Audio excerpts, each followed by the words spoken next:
자, 이어서 2부 심층 인터뷰 시간으로 가도록 하겠습니다. 가기 전에 저는 오늘 미국 시장의 키워드 딱 두 가지로 정하고 싶네요. 200대 400 어떻습니까, 여러분? 테슬라 오늘 200 돌파할 것 같고요. 엔비디아는 400 돌파할 것 같습니다. 테슬라에 뭔 일 있냐고 물어보셨죠? 그러니까 지금 베이징에 일론 머스크가 도착을 했습니다. 오늘 보니까 그 친강 외무장관과 회동을 할 예정이라고 해요. 그리고 며칠간의 일정을 통해서 상하이 기가 팩토리도 방문할 예정이라고 하니까 지금 안 그래도 미국과 중국이 전기차 패권을 두고 굉장히 민감하게 싸우고 있는 상황인데 일론 머스크가 중국을 방문해서 외무장관과 회동을 한다? 뭔가 좋은 선물을 들고 오지 않을까에 대한 기대감이 좀 있는 것 같습니다. 자, 내용은 그렇고 자 2부 심층 인터뷰 시간에는 과연 6월 시장 어떻게 될 건지 이분과 전망을 내려봐야 되겠죠. 박상현 전문위원 나오셨습니다. 어서 오세요. 예, 안녕하세요. 네, 안녕하세요. 예. 지금 제목부터가 기분 좋은 제목을 오늘 들고 오셨는데 예. 6월은 리스크 해소 국면. 진짜 그럴까요? 그럴 거로 예상을 하고 있습니다. 긍정적으로. 왜 꼬리 내리세요? 아니 뭐 최근에 뭐 워낙 이 주식시장 자체가 뭐 가장 좀 핫하고 그래서 네네.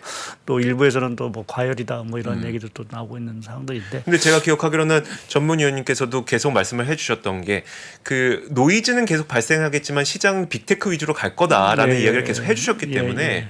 뭐 그렇게 다른 내용도 아닌 것 같아요. 예. 그래서 뭐 저희는 뭐 여전히 그래서 뭐 빅테크 기술 쪽 위주로 사실은 가는 부분들이고, 그러니까 6월 시장에 대해서 조금 긍정적으로 말씀을 드리는 건 사실은 뭐 이제 부채한도 협상이라는 어떤 큰 고비를 넘어선 부분들이고요. 네. 과연 이제 6월달에 우리가 이제 생각해 보면 이 부채한도 협상이라는 부분이 그럼 증시에는 뭐 어떠한 영향을 줄까라는 부분을 좀 생각해 보면 소위 이제 위험 자산, 네. 소위 말해서 우리가 뭐 이제 미국 주식뿐만 아니라 전반적으로 봤을 때 위험 자산 쪽에 좀 선호를 좀 높일 수 있는 요인이 되지 않겠느냐라는 쪽에 좀 생각을 하고 있고, 특히 이제 그렇게 보는 부분 자체는 최근에 뭐 부채한도 협상 이런 것들 때문에 미국 금리도 사실은 적잖은 영향을 네. 받으면서 많이 올랐고 달러 지수 자체도 상당히 이제 뭐 연초 수준까지 이제 되돌림을 했습니다. 네.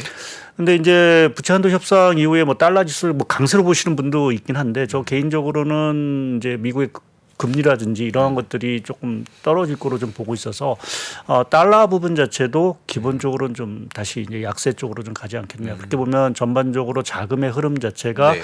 상당 부분 이제 뭐 주식 쪽에 조금 좀 선호되는 이러한 흐름으로 좀 갈 것 같고요. 그리고 이제 무엇보다 사실은 이제 연초 이후 뭐 최근에 좀 생각되는 게 이제 그런 겁니다. 그러니까 우리가 유동성이라는 게 과연 축소가 됐느냐라는 부분, 그 원천적인 부분에서 네네. 말씀드리면 개인적으로는 별로 축소가 된 부분들이 아닌 것 같습니다. 그래요? 예, 그러니까 지금 축소한다고 이 난리를 작년도 작년도로 많이 폈지만 실제적으로 이제 글로벌 유동성이라든지 제가 오늘 뭐 차트를 하나 준비를 해왔는데요. 네. 보시면 그 화면에 보시면 알겠지만 글로벌 유동성 흐름 자체가 이게 오렌지색입니다. 보시면 이게 조금 축소를 되다가 최근에 다시 늘었고 이렇게 그냥 옆으로 횡보하는 이제 좀 모습을 좀 보이고 있습니다. 네. 그러니까 이러한 것들이 결국 그 유동성 자체가 그렇게 우리가 우려했던 만큼 꺼지지 않은 것들이 어찌 보면 최근에 기술주라든지 이러한 것들이 다시 상승할 수 있는 어떤 중요한 기반이 되지 않았나라는 쪽이 좀 생각을 했습니다. 그러니까 유동성이라는 게 큰 카테고리로 봤을 때 한편에서 부채 리스크도 사실 크게 하죠. 네네. 또 한편에서 보면은 기술주라는 부분에 있어서의 뭐 이와 같은 동력이 될 수 있는 부분들이고. 근데 한때는 이제 조금 금리가 올라가고 또 우리가 SVB 사태로 인해서 유동성 확대가 부채 리스크 쪽으로 이제 조금 다가가는 모습을 보이다가 네. 최근에는 다시 뭐 AI 뭐 이러한 어떤 그러한 심도 있긴 하지만 여하튼 다시 이 그러한 금리 부담이라든지 이러한 것들을 조금 이겨내면서 오히려 이제 유동성이라는 게 이제 말씀드린 기술 혁신과 관련된 여러 가지 쪽에서의 좋은 흐름을 사실은 좀 지탱한 부분들이 아닌가 좀 생각을 하고 있고요. 최근 뭐 엔비디아 얘기도 맞지만 제가 최근에 뭐 여러 가지 이제 우리나라가 네. 미국의 주요 이제 기업들의 주가를 쭉 이렇게 그려봤습니다. 이게 물론 이제 시기가 좀 다른 부분들이 있습니다. 네. 이거 표를 근데 좀 설명해 주셔야 될 것 그러니까 같아요. 이게 91년부터 이제 최근까지 2023년까지 미국의 주요 주가 내지는 이제 지수를 쭉 설명한 건데요. 네. 그러니까 우리가 90년대 보면 이제 마이크로소프트 자체가 이제 급등을 했던 그렇죠. 부분들이죠. 이제 나스닥 지수가 이제 상당히 많고 보면 뭐 어마어마하게 올랐더라고요. 마이크로소프트 자체가. 네. 이러한 기술적 붐이 한번 있었다가 그 다음에 이제 상하이 지수, 그러니까 중국 붐이 한번 있었죠. 네. 그리고 쭉 쉬다가 사실은 이제 2016, 17년부터 시작을 해서 최근에 보면 여러 가지 이제 뭐 애플 주가도 뭐 올랐다가 조금만 또 테슬라도 있었고 뭐 필라델피아 반도체도 있고 뭐 마이크로소프트는 뭐 여기서 더 시도하는 부분들이죠. 이 네. 시점이 달라서 이렇게 좀 밑에 붙는데 사실은 계속 오른 부분이죠. 뭐게 엔비디아 최근에 뭐 AI 뭐 이러한 것들과 이렇게 보면 제가 오늘 강조드리고 이 부분입니다. 결국 이 부분의 힘이 계속 원천적으로 이제 뒷받침될 수 있다라는 부분 자체가 뭐 미국이 계속 뭐 기술 패권을 가지고 성장을 한다라는 부분도 있긴 하지만 기본적으로 유동성 자체가 기본적으로 전 뒷받침이 된다라고 좀 보고 있고요. 그러니까 그러한 흐름에서 보게 되면 최근에 뭐 단기적으로 사실 많이 올라서 부담스럽다라는 얘기를 하지만 기본적으로 이제 유동성의 힘이라는 것이 부채와 이제 그러한 어떤 우리가 혁신 사이클과 와서 왔다 갔다 하는 리스크에서 왔다 갔다 하는 부분들인데 기본적으로 그 틀은 깨지지는 않을 것 같고요. 그러니까 어떤 때는 사실 부채 리스크를 이제 우려하는 부분들이 있다가 네네. 어떤 때는 이제 그거를 조금 잊고 다시 이제 기술적으로 가는 이러한 붐이 있을 텐데 뭐 당분간은 다시 또 이제 기술주 뭐 이러한 혁신 사이클에 대한 어떤 흐름으로 무게의 중심, 자금의 어떤 흐름 자체가 상당 부분 이동을 하지 않을까라는 측면에서 저는 조금은 최근의 흐름 자체가 뭐 단기적으로 조금은 빠른 속도이긴 하지만 네네. 이게 추세적이다라는 부분을 좀 말씀을 좀 드리려고 하는 부분들이고요. 그리고 이제 제가 이제 이전에 한 2년 전에 뭐 이렇게 뭐 책 비슷한 것들 할 때 그때 이제 제목이 이제 테크노믹스라는 이제 네. 제목을 책을 내셨었어요. 네, 2년 전쯤에. 네. 왜 근데 책이라고 당당하게 말씀하듯이 아니, 뭐 책 비슷한 거라고 말씀하시면 너무 이게 책 비슷한 건 뭐예요? 아니 책을 냈었는데 책을 내신 거죠? 그거를 또 무슨 그러니까 좀 미망스러워서 이렇게 말씀을 드렸는데 네, 테크노믹스. 예, 그게 의미 자체가 뭐냐면 경제하고 그 테크놀로지가 결부된 이제 경제 시대가 온다라는 네네. 의미에서 사실은 그러한 제목을 이제 썼었는데요. 그러니까 우리가 이전에 보게 되면 우리가 뭐 경제학 교과에서 이렇게 배우게 되면 이제 생산이라는 거는 네네. 노동과 자본의 함수다. 뭐 이러한 네네. 얘기를 좀 많이 하고 그러니까 기본적인 게 맞죠. 거기에 제가 생각하는 거는 이제 기술이라는 부분들이 들어간다. 그러니까 노동을 대체하든 자본을 대체하든 간에 네. 그것이 이제 기술로 들어와서 이제 테크노믹스라는 어떤 새로운 어떤 경제 흐름이 나타나지 않겠느냐라는 게 이제 2년 전에 저희가 이제 뭐 그때 한때 붐도 있었고 해서 이제 네네. 그러한 얘기를 썼는데 지금 다시 되돌이켜 보면 그 흐름 자체가 다시 이제 이어지는 부분들이 아닌가라는 쪽에서 조금은 이 흐름 자체가 좀 중장기적으로 좀 볼 수도 있지 않겠느냐라는 좀 개인적인 생각을 좀 하고 있습니다. 특히 뭐 최근에 이제 AI가 여러 가지 면에서 좀 각광을 받고 있는 부분들이 있는데 뭐 그런 생각도 좀 해봅니다. 그러니까 네. 지금 뭐 전 세계적으로 고령화 얘기를 많이 하죠. 네네. 뭐 특히 이제 뭐 미국도 그렇고 우리나라도 그렇고.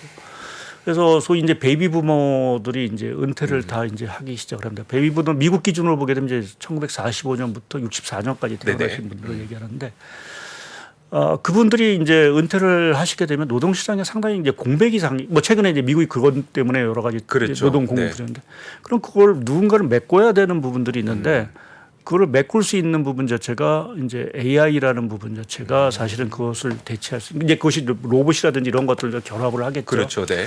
그래서 그러한 흐름을 보게 되면 지금의 흐름이 뭐 조금은 우리가 뭐 단기적인 어떤 그런 과열로 조금은 평가절하할 필요는 없지 않겠느냐라는 쪽에 좀 생각을 하고 있어서 지금의 어떤 여러 가지 흐름 뭐 이러한 것들이 사실은 좀 긍정적으로 보고 있고요. 또 사실은 이게 우리가 미국만 사실은 좀 보고 있는데 사실 중국도 뭐 지금 보면 이러한 부분에 있어서의 성장세는 계속되고 있습니다. 네네, 다만 이제 곽강을 못 받고 있을 뿐인 부분이고 중국도 나름대로 이 부분에 있어서의 어떤 정부적인 육성이라든지 또 산업적인 어떤 성장 흐름. 그러니까 중국의 성장이 뭐 3% 4%밖에 작년 같은 한 3% 정도 수준밖에 안 됐다라고 하지만 이 신경제 부분에 있어서의 성장률은 한 10% 넘게 나오고 있거든요. 그래요? 그러니까 그 부분에서 보게 되면 이제 전 세계적으로 공통된 현상이라는 거죠. 네. 그래서 조금은 그러한 부분에서 뭐 6월장만이 아니라 네. 사실은 요걸 조금 긴 텀에서 사실은 좀 보자. 물론 이제 거기에 이제 뭔가 어떤 것이 좋고 나쁜 거에 대한 어떤 네. 뭐 이제 선별 작업은 있겠죠. 그거는 뭐 제 영역이 아닌 부분들이고. 그렇죠, 그렇죠. 뭐 종목별로 예. 그러니까 종목별로 나타날 수 있는 개별 리스크 요인은 사실 위원님께서 말씀하실 거는 아니니까. 예, 그래서 네. 전체적인 그림상에서 뭐 저는 조금 이제 좀 뭐 계속해서 조금 그러한 부분에서 좀 강조를 좀 드리고 있는 부분들이고요. 그리고 이제 6월 이제 경기 특히 이제 부채한도 협상도 끝나고 이제 미국의 뭐 금리 인상 사이클의 어떤 이벤트가 사실 네네. 좀 남아 있긴 하지만 최근에 제가 또 하나 이제 그 유동성이라는 흐름과 관련돼서 네. 뭐 왜 좋은가라는 부분을 조금 생각을 좀 해봤는 뭐 그 좀 여러 가지 자료를 좀 찾아봤는데 제 생각하고 조금 맞는 그림이 하나 있어 좀 제가 소개를 해드리려고 합니다. 이거는 이제 세인트루이스 이제 연방은행에서 사실은 부분입니다. 우리가 잉여저축 많이 얘기했었죠. 팬데믹 이후에. 네, 잉여저축. 네. 그래서 잉여저축이 많이 늘어났다가 이제 많이 줄어들었습니다. 근데 지금 그 팬데믹 이후에 축적된 그 잉여저축 규모를 얼마 정도로 보면 2조 달러 정도로 2조 1천억 달러 정도를 이제 추정을 합니다. 네네. 근데 줄어들 근데 이제 많이 썼죠. 네. 근데 얼마만큼 썼냐면 1조 6천억 달러 정도 썼다라고 얘기합니다. 5천억 달러 정도 남았네요. 남아있다라는 얘기죠. 그러니까 그러한 네. 부분이 이제 미국의 소비라든지 유동성 흐름에 있어서의 여전히 조금 네. 중요한 어떤 흐름을 사실은 좀 제공하고 있는 것 같고요. 그리고 이제 전 세계적으로 봤을 때 뭐 미국은 뭐 통화 증가율이라든지 이런 것들이 많이 줄어들긴 하고 있지만 또 한편에서 보게 되면 유동성을 사실 푸는데도 사실은 있거든요. 그게 대표적으로 일본, 일본이죠. 중국. 네.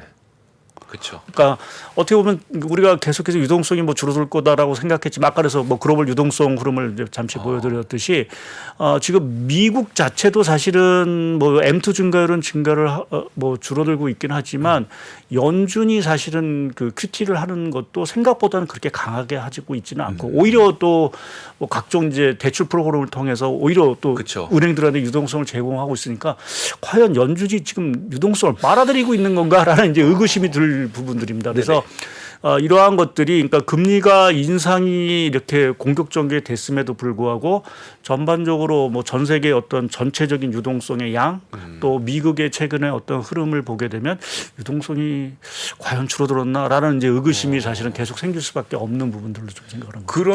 그러면 사실 우리가 기대하고 있는 거는 그리고 시장이 이렇게 올라오고 있는 거는 이제 더 이상 금리 인상은 없을 거라는 기대감도 한켠 있는 거잖아요. 근데 6월 FOMC에서 말씀하셨던 것처럼 유동성도 줄지 않았고 사람들의 잉여저축도 한 5천억 달러 남아 있는 거고 그래서 사람들 소비는 계속 일어나고 있고 그러면 그 이런 가운데 PC 물가는 또 고개를 들었고 이러면 6월 FOMC에서 오히려 금리 인상이 한 번 더 있을 수 있는 건 아니에요?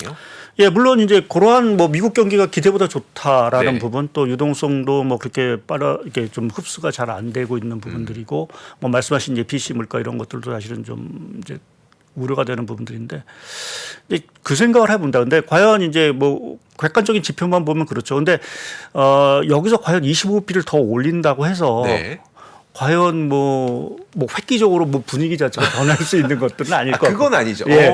또 한 가지 25p를 올려서 나올 수 있는 부작용이라는 부분. 그러니까 우리가 아직 신용 리스크라는 부분 자체를 뭐 최근에 이제 뭐 진정된 것처럼 생각을 하고 있지만 뭐 시장은 여전히 계속해서 잠재 있는. 아까 말씀드렸듯이 유동성은 계속 줄어들지 않고 있는데 그게 어떤 때는 부채 리스크 쪽으로 사실은 이제 주목이 되는 거고 어떤 때는 이제 그거를 좀 잊고 다시 이제 기술주라는 부분인데 만약 25p를 더 올렸을 때는 다시 부채 리스크 자체가 부각이 될 수 있는 부분들. 그러니까 소위 신형 경색이라는 부분 자체가 다시 재발할 수 있다는 리스크를 생각해 보면 연준이 굳이 여기서 25p를 올려서 얻을 수 있는 혜택이 저는 크지 않을 거라고 좀 생각을 하고 있거든요. 쉽게 생각하면 혹시 이런 건가요? 지금 사람들이 걱정하고 있는 거는 상업용 부동산인데 그러면 이 물가를 잡기 위해서 0.25%를 올려서 물가를 뭐 그래 조금 더 잡는다 쳐.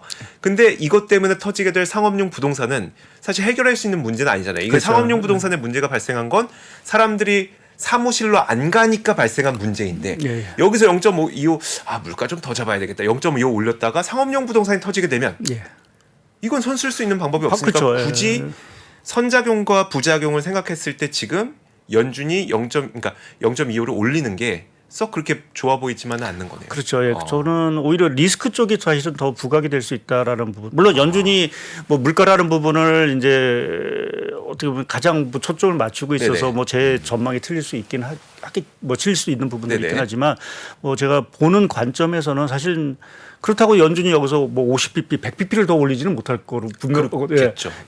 만약 올려도 25p인데 그 25p를 올려서 나올 수 있는 뭐 긍정적인 부분보다 아하. 부정적인 효과 자체가 더 크다라고 하면 사실은 오히려 뭐 멘트상으로 더 이제 뭐 전 중단을 했어도 뭐 매파적으로 사실은 네.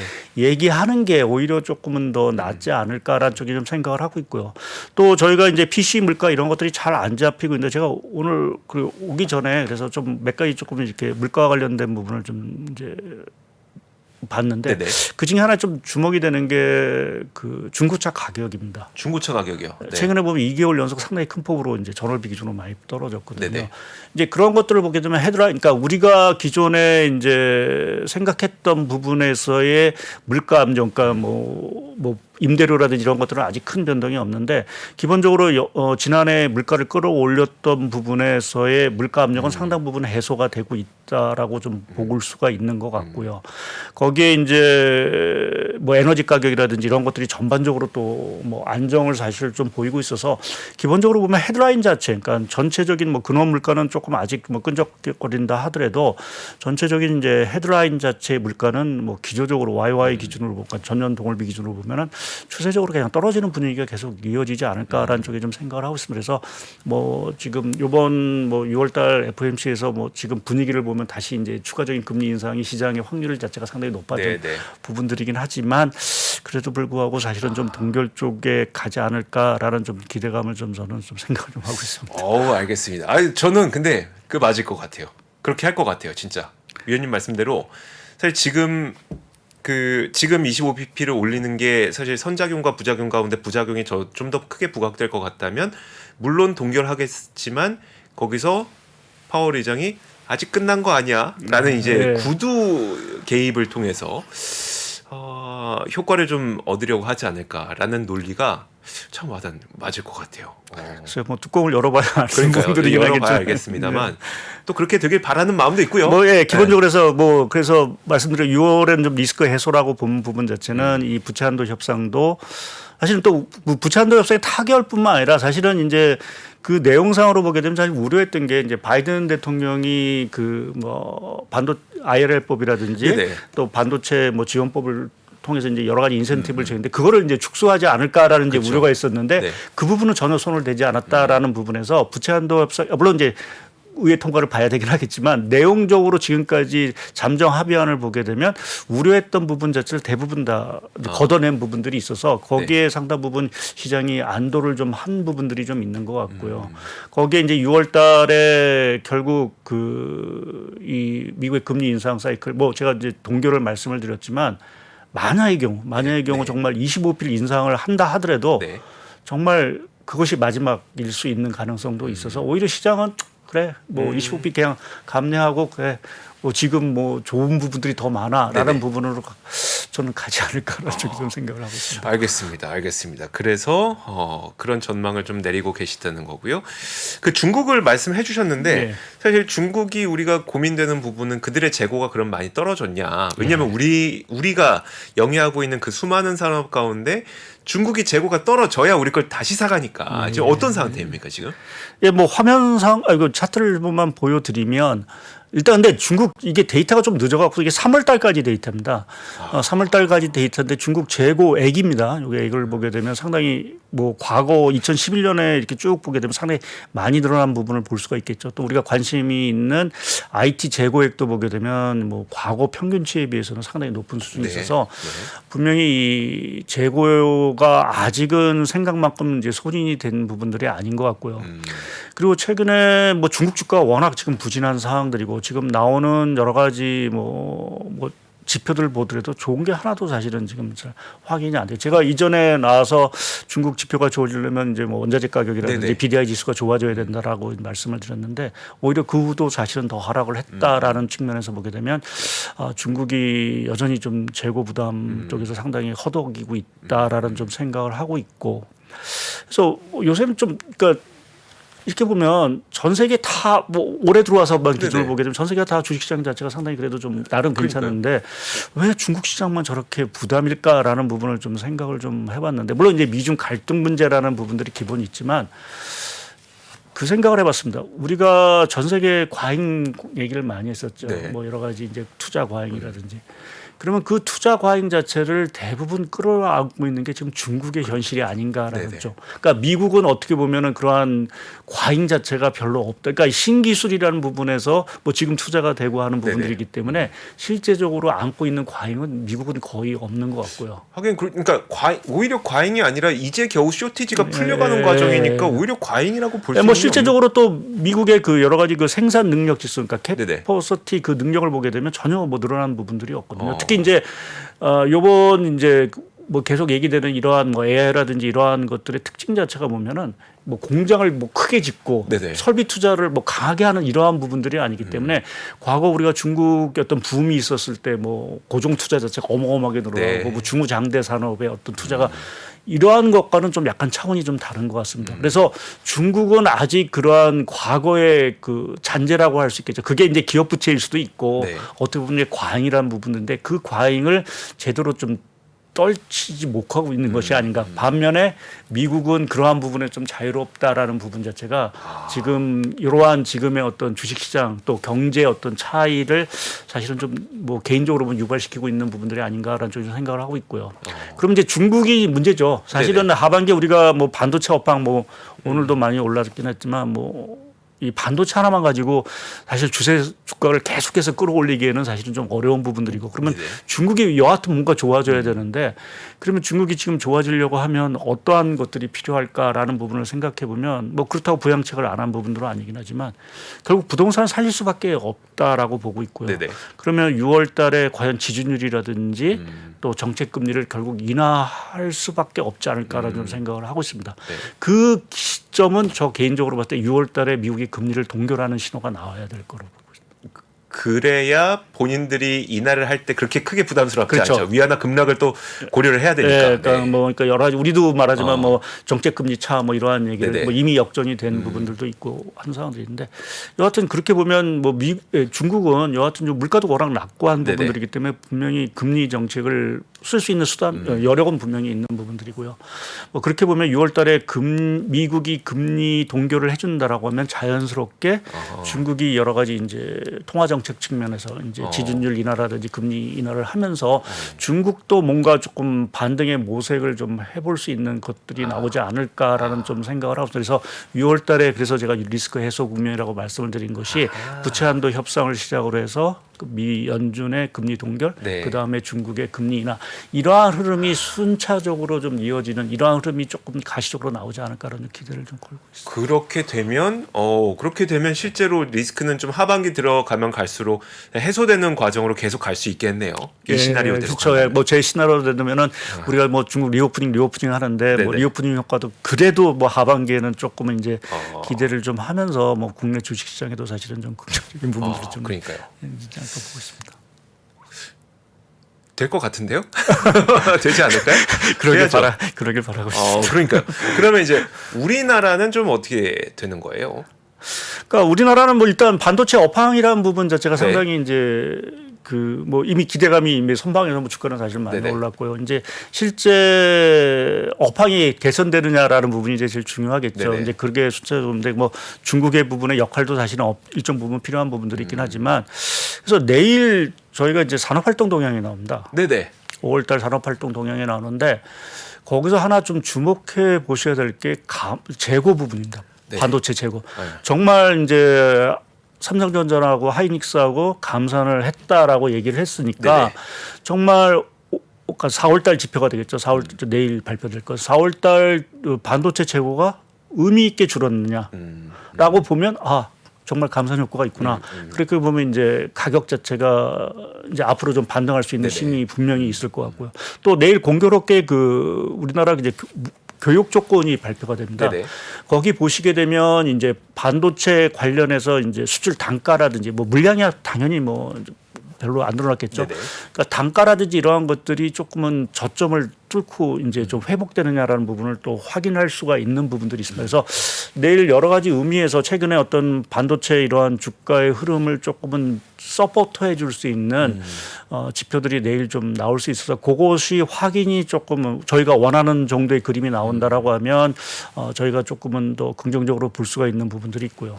그리고 이제 최근에 외국인 자금이 이제 워낙 뭐 물론 이제 뭐 반도체 이러한 쪽으로 전기전자만 너무 전기전자만 쏠려 있는 예. 부분들이 있는데 좋긴 좋은데 이제 제가 뭐 과거에도 한번 이제 이 차트를 갖고 말씀을 드렸는데 제가 그 우리나라 코스피 지수하고 그 네. 오렌지색은 이제 달러 환산으로 본 이제 코스피 지수입니다. 네. 달러 지수는 별로 안 올랐죠. 아 달러로 환산을 해보면요. 네. 네. 그러니까 이 코스피 뭐 우리나라 지금 전체 코스피는 그래도 많이 올랐다라고 하는데 아직 코스피하고 달러 환산 코스피하고는 상당히 괴리감이 있습니다. 네. 그러니까 이 얘기 자체는 외국인 입장에서 봤을 때 코스피가 아직은 비싼 상황이 아니라는 얘기죠. 그러네요. 그러니까 그렇게 보면 외국인 자금이 이번 달이죠. 5월 달에 한 4조 넘게 사실은 좀 들어온 거로 제가 네. 코스피 그러니까 거래소 기준으로 들어온 거로 알고 있는데 그렇게 보면 외국인 자금이 추가적으로 더 유입이 될 수 있는 여지들이 있지 않을까라는 좀 저는 좀 생각을 하고 있습니다. 그래서 국내 뭐 지금 뭐 너무 이제 말씀드린 대로 전기 전자 업종에 좀 네네. 너무 쏠려 있어서 부담스러운 부분들이 있는데 그것이 조금 매기가 조금 확산이 되는 어떤 이러한 흐름이 있으려고 하면 이제 중국이 조금 더 이제 서포트를 네네. 해줘야 되는데 말씀드린 대로 그러한 앞서의 어떤 시나리오들이 조금은 좀 과시화될 수 있다라고 하면 올해 계속해서 이제 외국인 자금들이 들어오고 있는데 그 흐름 자체가 조금 더 이제 업종으로 조금 확산될 수 있는 가능성도 있지 않겠느냐. 그래서 지금 외국인이 뭐 많이 샀다라고 하지만 뭐 실제적으로 뭐 이 차트에서 보듯이 거의 달러 환산 지수나 우리나라 코스피 지수나 거의 항상 보면 고점이 비슷했습니다. 근데 네네. 지금은 사실은 상당히 격차가 있어서 이 부분에 보면 외국인 입장에서 상당 부분 조금 추가적인 어떤 유입 자체가 있을 수도 있지 않겠느냐라는 좀 생각을 좀 해볼 수 있는 것 같습니다. 그러면요. 반도체는 사실 많은 분들이 거의 이제 감산에 들어갔으니 예. 곧 좋아질 거야라는 기대감을 다 갖고 계시는 것 같아요. 예. 이게 이미 주가에도 다 반영이 되고 있는 것 같고 거기다 AI까지 더해지고 있고 그런데 그러면 반도체 다음 업종 그럼 뭐 어떤 그러니까 다음 산업으로 여쭤볼게요. 다음 산업은 어떤 걸 좀 고려하고 계세요? 뭐 아무래도 좀 강조드렸듯이 아무래도 우리나라 전체적인 그 시가총액 비중에서 사실은 중국 관련, 그러니까 중국 관련이라는 게 뭐 화장품 뭐 이러한 네네. 것들보다는 조금은 좀 자본재 중심의 네. 이러한 뭐 좀 중후장대서 쪽에서의 흐름이 결국은 좀 좋아져야 될 것 같고요. 그래서 말씀드린 대로 이러한 미국의 금리 인상 사이클이 중단이 되고 또 중국의 어떤 그런 부양책이 정말 저희가 네. 얘기했던 대로 나온다라고 하면 다음 타자는 아마 그러한 쪽에서 조금 바톤을 좀 가져가지 않을까라는 좀 생각을 하고 워낙 지금 그쪽이 뭐 상당히 안 좋은 상황들이고요. 네. 그래서 뭐 그러한 부분이 조금은 좀 뭐 중국의 어떤 흐름에 따라서는 조금은 뭐 제가 장담 드릴 수는 없긴 하지만 네네. 좀 중국이 좀 좋아지면 그것이 조금 바톤을 좀 이어받을 수 있는 힘들이 있지 않을까 좀 보고 있습니다. 뭐 철강, 석유화학 예, 그렇죠. 이런 쪽으로 예. 뭐 아직은 조금 이른감이 있기는 네네. 분명하지만 결국 중국의 부동산 경기라든지 이런 것들이 좀 터닝하는 것들이 좀 네. 뭐 확인이 된다라고 하면 뭐 아까 말씀드린 그런 재고라든지 네네. 이러한 것들이 충분히 좀 조정을 받는 모습이 있었으면 충분히 뭐 좀 그런 것들도 반등의 좀 시그널들이 나오지 않을까 좀 생각을 하고요. 근데 뭐 저는 근데 기본적으로 세상이 이렇게 모두가 다 같이 잘 갈 수는 없다라고 좀 그쵸. 생각을 맞아요. 네. 좀 하고 있는 상황들이어서 뭐 세계 경제도 그렇고 국가별로도 그렇고 네. 이러한 업종별로도 보게 되면 당분간은 좀 차별화 쪽의 흐름이 조금 더 우세하지 않을까라는 좀 생각을 좀 하고 있습니다. 알겠습니다. 돈이 쏠리는 곳에만 지금 쏠리고 있어서 예. 갖고 계시는 분들이야 뭐 행복하겠지만 만약에 내가 안 갖고 있었다고 하면 지금이라도 들어가야 되나 말아야 되나 이거 고민을 많이 하고 계실 텐데 한 가지만 마지막으로 한 가지만 더 여쭤볼게요. 그러니까 아무래도 우리는 글로벌 라이브니까 국내 시장에 대해서도 자세하게 살펴봤지만 다시 글로벌로 좀 돌아와서 아까 처음부터 계속 말씀해 주셨던 게 결국은 기술 혁신이 경제와 항상 이렇게 맞물려 있다고 말씀을 해 주셨잖아요. 근데 그 기술 혁신 가운데 하나가 지금은 AI인 거고 AI가 그 장기적으로 이걸 거품이라고 봐야 되는지는 아직은 좀 의문이라고 말씀하셨는데 좀 단기적으로는 부담스러운 거 맞아요? 아니면 단기적으로도 좀 그렇게 괜찮아 보이세요?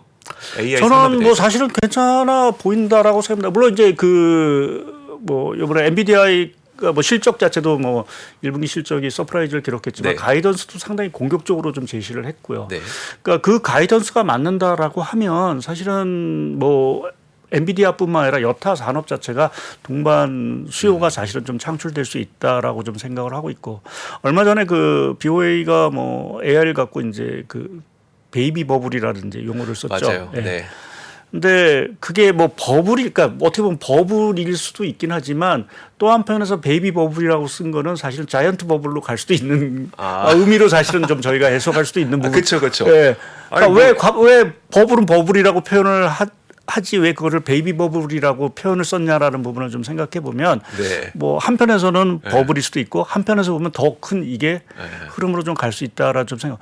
그리고 한 가지 요새 제가 좀 긍정적으로 보는 거 작년 같은 경우는 금리가 올라가면 사실 나스닥이 빠졌습니다. 네네. 근데 올해는 사실은 최근이죠. 그쵸. 금리가 올라가도 나스닥이 버티고 있다라는 부분 자체는 어느 정도 미국의 이러한 빅테크 자체가 이제는 어느 정도는 그 금리에 대한 방어력 자체가 생겼다라는 좀 생각을 좀 하고 있고요.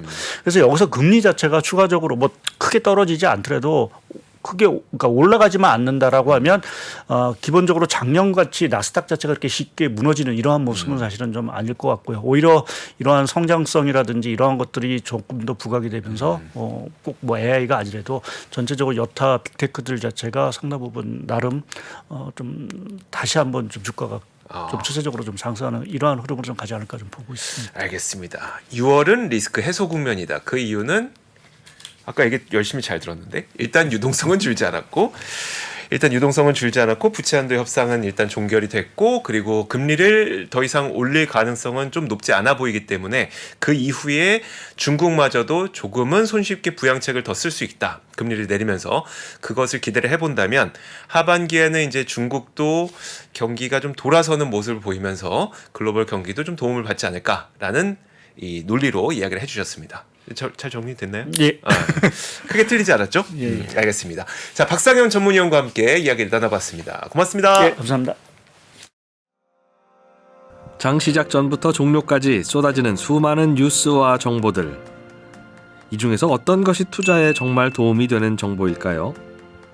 3프로의 증시 셔터맨 박근영 마스터가 직접 정보를 선별하고 투자의 힌트를 드립니다. 시간도 아끼고 투자 아이디어도 얻는 시간, 박근영 부장의 마켓 힌트와 함께 하세요. 자세한 사항은 3프로TV 앱과 홈페이지를 확인하세요.